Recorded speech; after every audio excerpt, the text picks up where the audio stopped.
non chrétienne. Donc toutes nos journées commencent par une prière.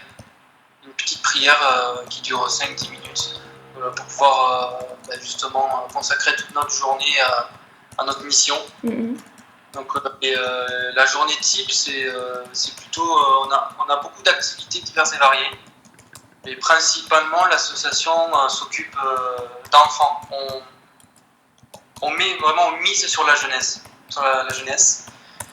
On s'occupe beaucoup d'écoles. Oui. On donne des cours de français, des cours de chant, aussi des cours de peinture. On travaille avec d'autres associations, notamment à Beyrouth. Donc, Albert Nassar, qui s'occupe d'enfants handicapés, d'enfants de milieu social assez pauvres. Et puis on travaille aussi avec Offre-Joie pour reconstruire le port de Beyrouth depuis le 4 août dernier. On fait aussi des camps d'été. Là, cet été, partout dans nos 3 antennes, à Tripoli, à Ka et à Beyrouth, on a fait des colonies.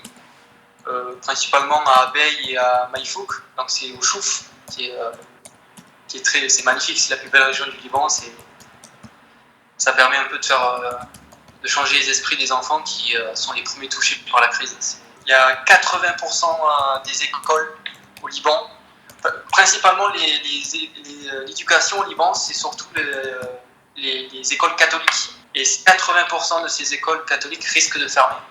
Alors que 2/3 de la population libanaise étudie dans ces écoles.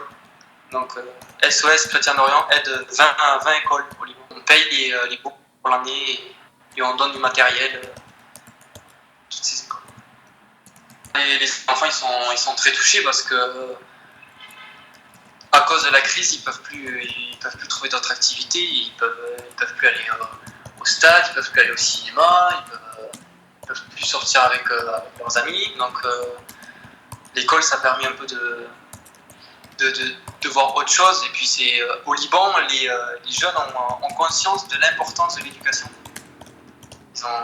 Donc ils sont très très contents et tout simplement nous à Ka, dans ce petit village, le simple fait de venir chez eux dans leur école, qu'ils puissent voir des Français, qu'on leur apprenne le français, qu'ensuite on joue au foot avec eux, ils sont émerveillés. C'est des petits moments qui paraissent qui servent un peu à rien, mais en fait c'est là où on donne le maximum. Et puis c'est surtout les parents aussi, les parents quand on voit des familles, quand on leur dit bon mais vous inquiétez pas, SOS va prendre en charge l'éducation de votre enfant, c'est comme si on sauvait la vie de leur enfant.